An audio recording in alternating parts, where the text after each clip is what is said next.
Академик Зузана Тополинска, жива легенда на светската славистика. Ви благодарам што прифативте да зборувате за 360 степени во атмосфера на, јас би рекол, обновени негаторски тези кои што доаѓаат од Бугарија за македонскиот јазик. Академик Виктор Фридман неодамна рече ништо ново и неочекувано. Што би рекле вие? Па и јас би се согласила со Виктор.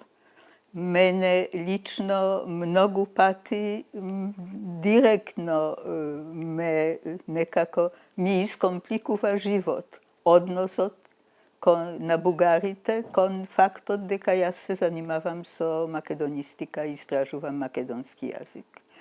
И од тука ми дојдоја некои асоциации како изгледале тие бугарски интервенции од самиот почеток, од кога почнав да се занимавам со македонистиката.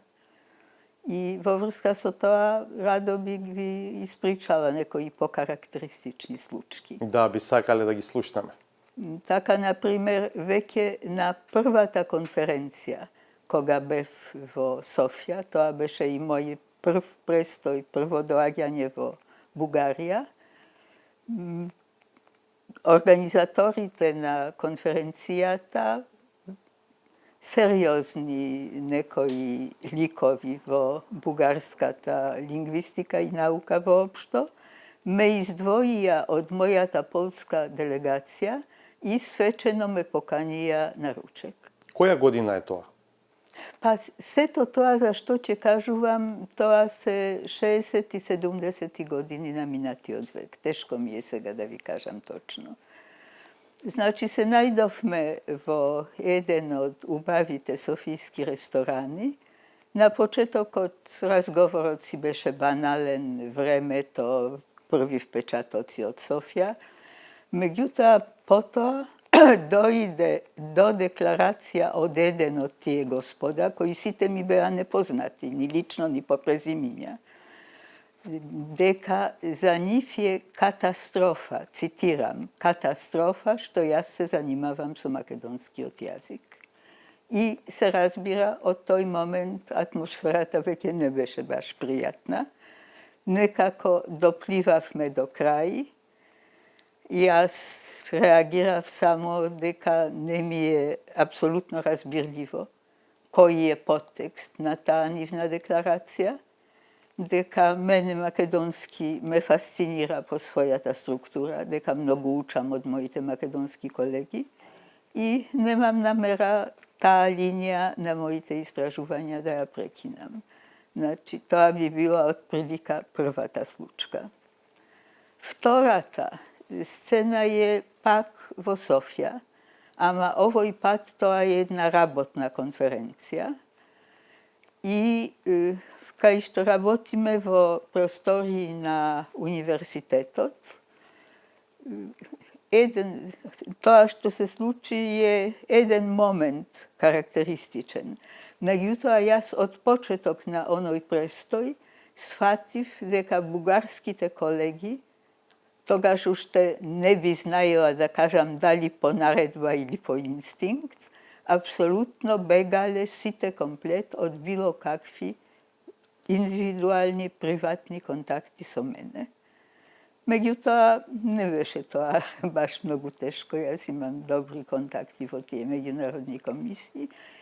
И сега еден ден седам во амфитеатрот, во долните редови, и одеднаш одгоре од галерија на колена ми пада пликот.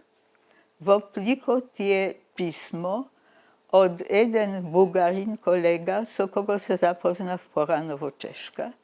И во писмото стои молба. Јас, ако имам некои мои сепарати, да ми ги оставам во таа и таа сала на парапетот на тоа и тоа прозорче и ако сум заинтересирана, тој радо на исто место ќе ми ги остави своите сепарати. Значи, не ми требаше друг доказ дека ним им беше забрането да имат контакти со мене. И така дотраавме до крај на конференцијата. Јас сепаратите собрав I to не само негови, ама и од некои други бугарски колеги, кои или сакале да ми се пофалат, или сакале да покажат дека се на негов став, дека не е казниво човек да има контакт со мене. Сега, третата случка... Вие вашите сепарати му ги оставивте? Да, апсолутно. Што да не, тоа не е тајна што пишувам јас. И третата случка би рекла најпонижувачка за бугарската страна. Имено лето е и јас со мајка ми летувам во едно одмаралиште на нашата Полска академија. Тоа номен се викаше Мондралин, едно 30 на километри од Варшава. И таму во тој Мондралин со такси ми доаѓа господин ректор на Софијскиот универзитет. Доаѓа со целта да ми објасни колку среќна би била да прекидам најпосле со тој македонски и да се префрлам на бугарски. Па би можела цело лето секоја година со мајка ми бесплатно да седам во Бугарија. На море, во планини, кај што би сакала. Би имала отворени сите можности во нивните проекти, можности за печатење, главно чиста среќа. Се разбира, јас му изразив моето големо чудење дека се прифатил тој важна фигура на таква понижувачка мисија и се поздравивме. Човекот си замина. Замислете. И последното, мала работа, ама пак карактеристична, е поврзана со Меѓународниот конгрес на славистите во Киев. Места за тој конгрес за одделни делегации биле обезбедени доста мало бројни, а тоа беше веќе она социјалистичко време на московски сателити во Полска, кога ние не сме имале пасоши дома, туку сите наши пасоши седеле во Министерство за надворешни работи.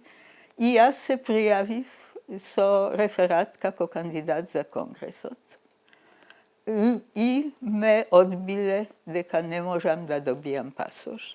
Јас се бунив, барав некои протекции, меѓутоа заврши негативна работата, а потоа приватно сум добила коментар дека на седница на Меѓународниот славистички комитет, кога се зборуваше за составите на националните делегации за Конгрес во Киев, бугарските другари многу енергично дискутирале против моето учество.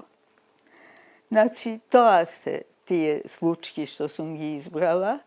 Мислам дека тие кажуваат доста, а мојот заклучок е дека кажуваат пред се тоа што бугарите се дотолку несигурни за праведноста на нивната позиција, што дури една полска македонистка за нив представува опасност. Па тоа е циркус. Ви благодарам. И јас вам.